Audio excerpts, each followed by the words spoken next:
Hello दोस्तों, आज जो मैं आपको कहानी सुनाने जा रहा हूँ उस कहानी का नाम है बाप, बेटा और वक्त। एक व्यक्ति ऑफिस में देर रात तक काम करने के बाद थका हारा घर पहुँचा। दरवाज़ा खोलते ही उसने देखा उसका छोटा बेटा सोने की बजाय उसका इंतज़ार कर रहा है। अंदर घुसते ही उसके बेटे ने पूछा, पापा क्या मैं आपसे एक सवाल पूछ सकता हूँ? तो पिता ने कहा, हाँ पूछो, क्या पूछना है? बेटा बोला, पापा आप एक घंटे में कितना कमा लेते हैं? पिता ने झुंझलाते हुए उत्तर दिया, तुम्हें इससे क्या लेना देना है और तुम इतने बेकार से सवाल क्यों कर रहे हो? बेटा बहुत मासूमियत से बोला, पापा मैं तो सिर्फ ऐसे ही जानना चाहता था, बताइए ना कि आप एक घंटे में कितना कमाते हैं। पिता ने गुस्से से उसकी तरफ देखते हुए कहा, नहीं बताऊंगा, तुम जाकर सो जाओ।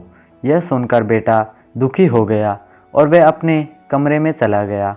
उसका पिता अभी भी गुस्से में था और वह सोच रहा था कि आखिर उसके बेटे ने ऐसा क्यों पूछा।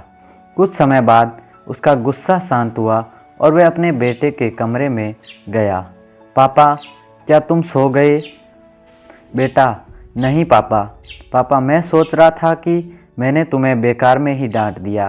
दरअसल दिन के काम से मैं बहुत थक गया था, इसलिए तब तुम्हारे सवाल का जवाब नहीं दे पाया। मुझे माफ़ कर दो, वैसे मैं एक घंटे में 100 रुपये कमा लेता हूँ। बेटा खुशी से बोला, थैंक यू पापा, और खुशी से उठकर अपने अलमारी की तरफ गया और वहाँ से अपने गुल्लक को निकालकर उसे तोड़ दिया। फिर उस गुल्लक से ढेर सारे सिक्के निकाले और उन्हें गिनने लगा। सिक्के गिनने के बाद वह अपने पापा के पास आया। बेटा, पापा मेरे पास ये 100 रुपये है, क्या मैं आपसे एक घंटा कल का खरीद सकता हूँ?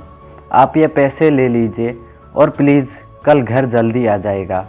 मैं आपके साथ बैठकर खाना खाना चाहता हूँ। यह सुनते ही उसके पिता के आंखों से आंसू आ गए।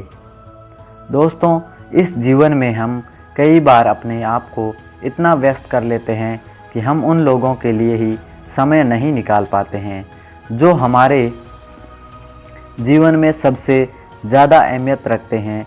इसलिए हमें यह थोड़ा ध्यान रखना होगा कि इस व्यस्त जीवन में भी हम अपने माँ बाप, जीवन साथी, भाई बहन, बच्चे और दोस्तों के लिए जितना हो सके समय निकालें। दोस्तों आशा करता हूँ कहानी बहुत अच्छी लगी है तो वीडियो को लाइक करना और चैनल को सब्सक्राइब ज़रूर करना। Thank you for watching.